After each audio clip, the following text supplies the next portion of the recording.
Nestled between the borders of Italy and France, Monaco, Europe's second smallest nation, conceals a multitude of secrets. Within its 2-kilometer radius, recognized as a tax haven akin to a Swiss bank, this principality has lured the global elite, transforming itself into a playground for the affluent. Beneath the veneer of luxury and opulence, Monaco harbors tales that defy its petite size. One such narrative unfolds in the annals of December 1992, when the Royal Bank became the stage for an unprecedented heist orchestrated with meticulous precision. The protagonists, posing as negotiators, manipulated the delicate balance between law enforcement and criminal intent, plunging Monaco into a web of deceit and audacity.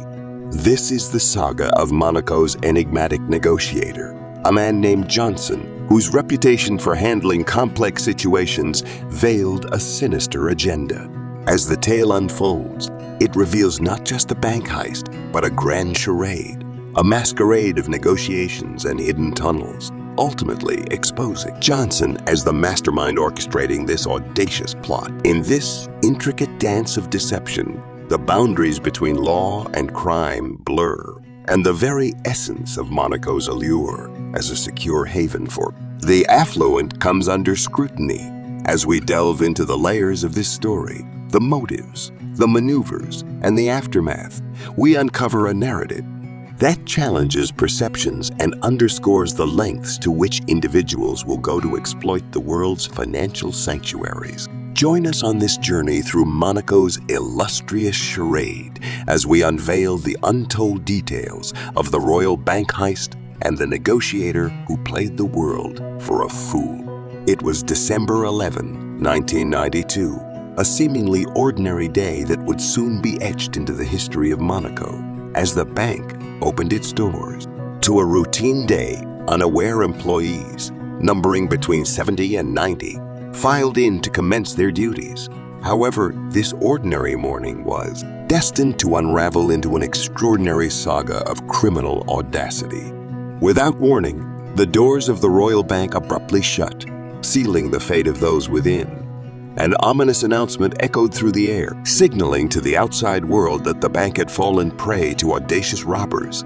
Panic gripped the employees and one unsuspecting client who happened to be present at the time. The heist had begun. The perpetrators, armed and in control, seized the entirety of the bank. A surreal scenario unfolded as the robbers not only confined the bank staff, but also revealed the presence of a disguised accomplice among them. A client-turned-thief, blending seamlessly into the unsuspecting crowd. It was a stratagem that underscored the meticulous planning behind the operation. The heist took an even stranger turn when the criminals, now in control of the bank, announced their intentions via loudspeakers and walkie-talkies. The world outside watched in disbelief as the robbers not only threatened the hostages, but also the structural integrity of the bank itself. A standoff had ensued, and the fate of nearly 80 lives hung in precarious balance. The situation was unprecedented for Monaco, a nation known for its safety and security. As news of the heist spread, higher authorities were summoned, and the bank was swiftly surrounded by security services, police, and various other organizations. The usually tranquil streets of Monaco now buzzed with tension, with a park on one side, a major road on the other, and the bank situated strategically, a side street leading to the ocean. As the hours ticked by, Monaco found itself at the epicenter of a high-stakes drama, leaving the citizens and authorities grappling with a question that resonated beyond the immediate crisis. How do you confront the unexpected in a nation synonymous with safety? It was during this perplexing juncture that the intricate layers of the Royal Bank heist began to unravel, paving the way for a narrative that would challenge perceptions and reveal the true magnitude of the audacious plan devised by the unseen puppet master, orchestrating the entire spectacle.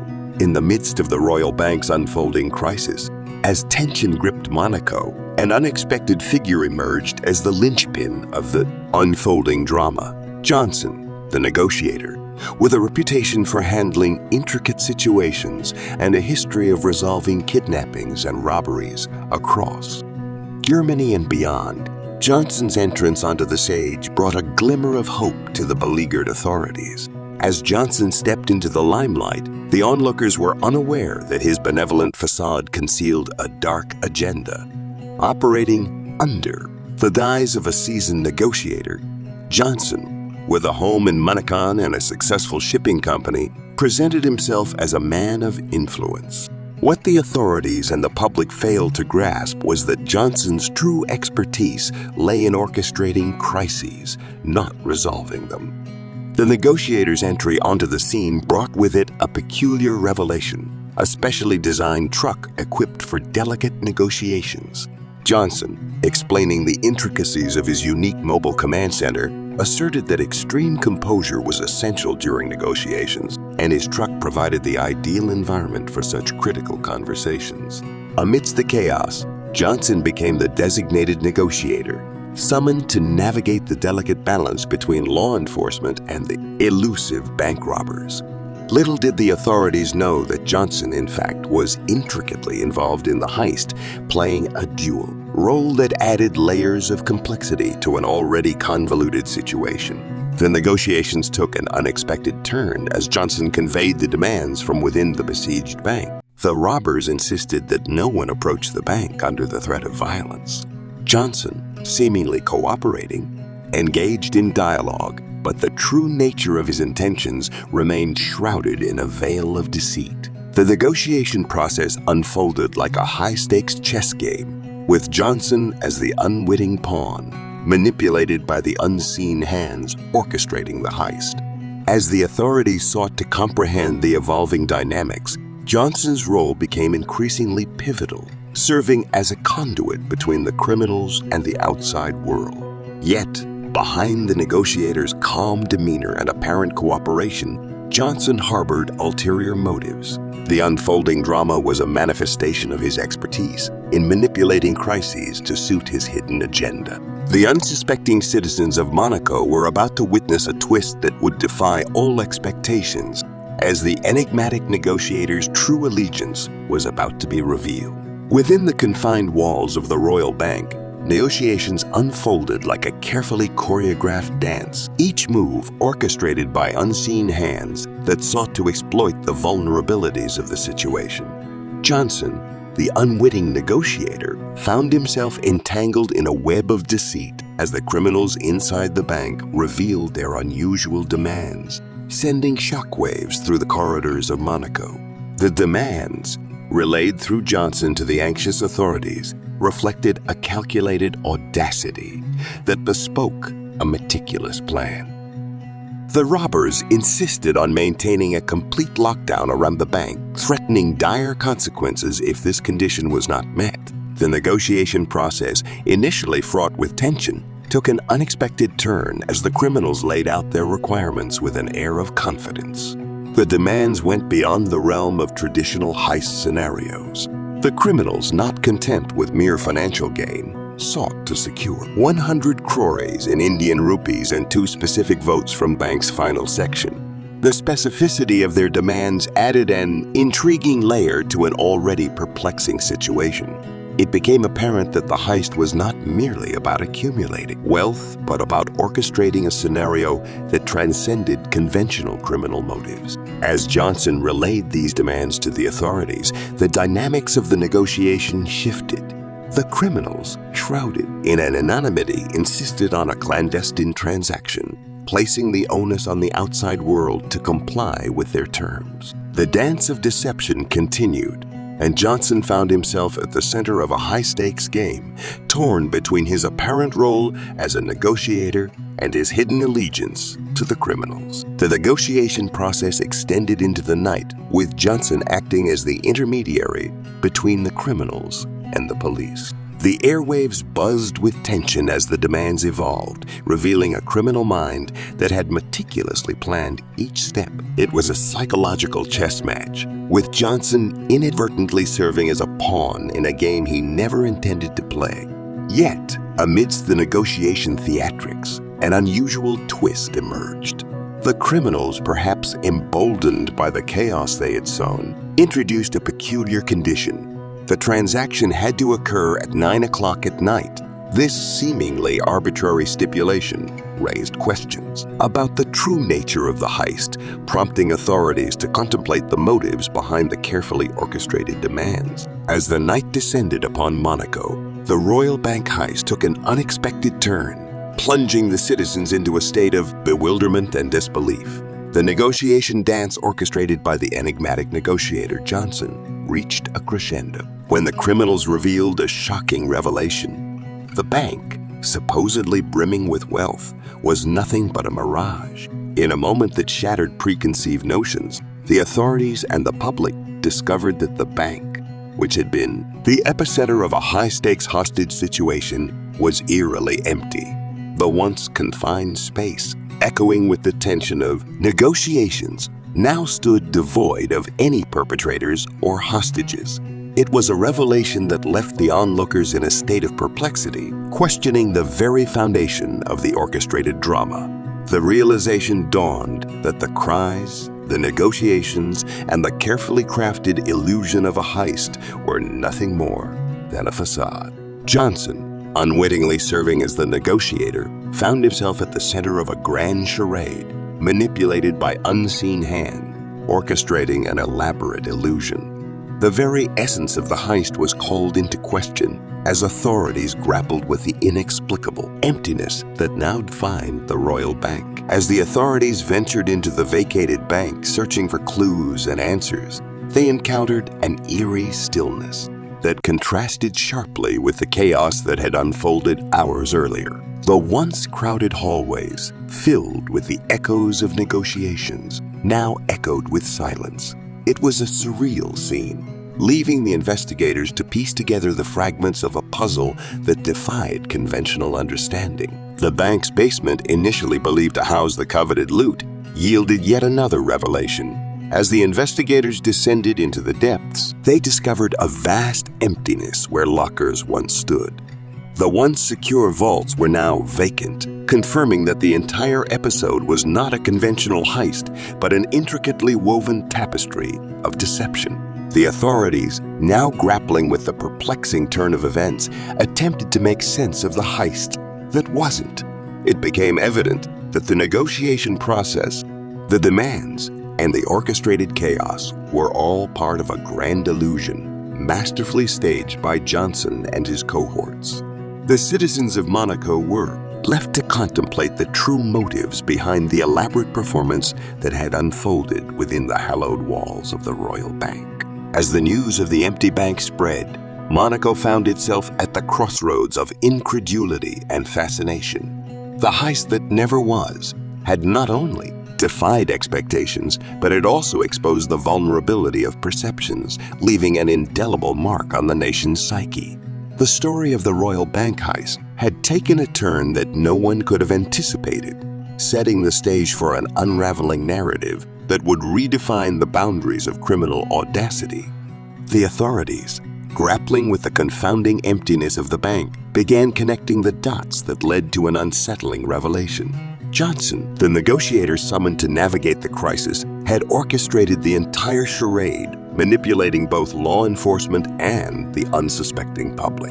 The heist was not a conventional act of theft, but a carefully scripted drama where the puppeteer and the puppet were one and the same. As investigators delved into the layers of Johnson's web of deceit, the motives behind the grand illusion began to surface. Born of German ancestry, Johnson had identified the Royal Bank as a repository for familial wealth. Greed, coupled with a belief that he could abscond with 10,000 crores without arousing suspicion, propelled Johnson to orchestrate the heist under the guise of negotiations. The negotiation process, the demands, and the illusion of a heist were all elements meticulously crafted to divert attention from the true objective. Johnson's plan involved convincing law enforcement and the world that a conventional bank heist was underway, all while he and his cohorts executed a carefully choreographed escape. The authorities, slowly piecing together the puzzle, uncovered the clandestine tunnels beneath the bank. These subterranean passages, concealed from the prying eyes of the public and law enforcement, served as the escape route for Johnson and his team. The heist, initially perceived as an elaborate negotiation ploy, now revealed itself as a daring getaway, orchestrated with military precision. In a surprising twist, a small submarine, strategically positioned in a pond near the shoreline, emerged as a crucial element in Johnson's plan. As the authorities reeled from the revelation, they realized that while they were monitoring the situation from one side of the sea, a hidden tunnel beneath the water facilitated the escape of Johnson and his accomplices. The mastermind's plan was an audacious blend of illusion and reality, manipulating the very fabric of a crisis to veil his true intentions.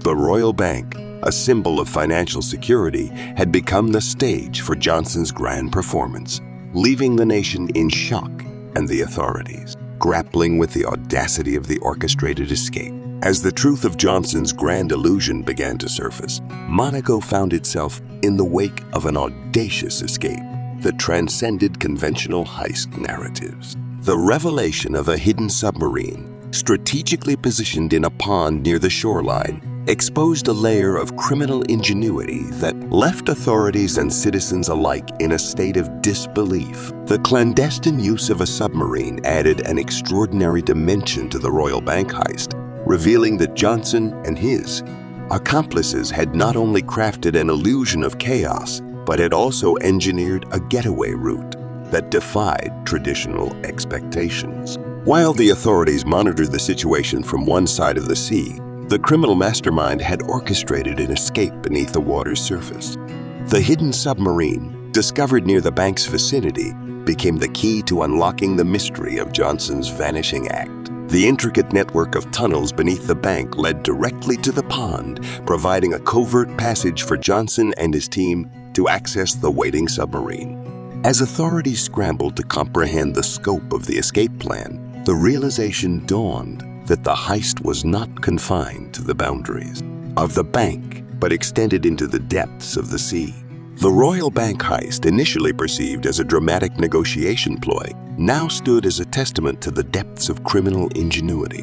The escape via submarine became a symbol of the evolving landscape of criminal enterprises, forcing nations to reassess their security protocols and anticipate unorthodox methods employed by those seeking to exploit the vulnerabilities of financial sanctuaries. The citizens of Monaco, once spectators to a carefully crafted drama, now confronted the disconcerting reality that their perceived safety and security had been breached. The Royal Bank, synonymous with financial sanctuary, stood as a stark reminder that even the most meticulously planned illusions could take root in the heart of the Principality. The aftermath of the heist revealed not only the depths of criminal ingenuity, but also the lengths to which Johnson had gone to preserve the secrecy of Monaco's financial landscape. The illusion, carefully designed to divert attention from the true nature of the heist, allowed Johnson and his accomplices to execute a seamless escape, leaving the nation in a state of disbelief. Monaco's commitment to financial privacy, akin to the famed Swiss bank rules, played a pivotal role in shaping the narrative that unfolded after the heist. The nation's authorities, faced with the dual challenge of acknowledging the breach and safeguarding its reputation, opted for a strategy of discretion. The illusory tale of a solved bank robbery became a smokescreen, shielding the truth from the prying eyes of the international community. While the news of the heist reached the newspapers, the narrative presented to the public was one of resolution and recovery. The illusion persisted, allowing Monaco to maintain its image as a secure destination for the affluent.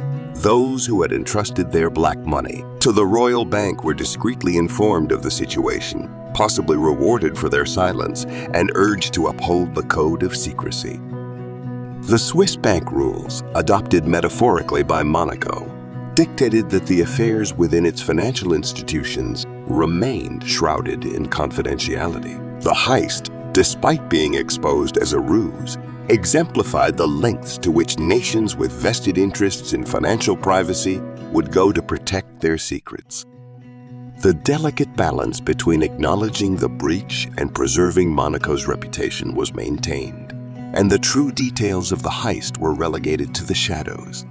The Royal Bank heist, with its layers of deception and the use of a submarine escape, left Monaco at the crossroads of truth and discretion. The nation's commitment to secrecy prevailed, allowing it to navigate the aftermath of the audacious illusion without compromising its standing on the global stage.